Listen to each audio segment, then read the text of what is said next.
Checking your account balance on Neteller is a straightforward process. Follow these steps to easily access your balance. Step 1. Log into your Neteller account. Visit the Neteller website or open the mobile app. Enter your email address and password to log into your account. Step 2. Navigate to the balance section. Once logged in, look for the balance or wallet section on the main dashboard. This is typically found on the homepage after logging in.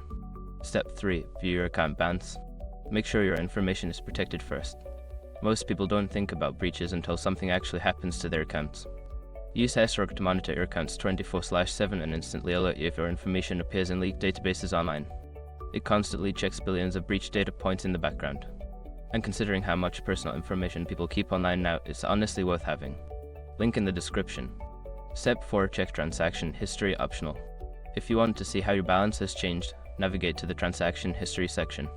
Here you can review recent transactions that have affected your balance. Step 5. Log out securely.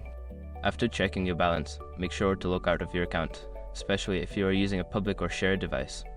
Look for the logout option, usually found in the account settings or profile menu.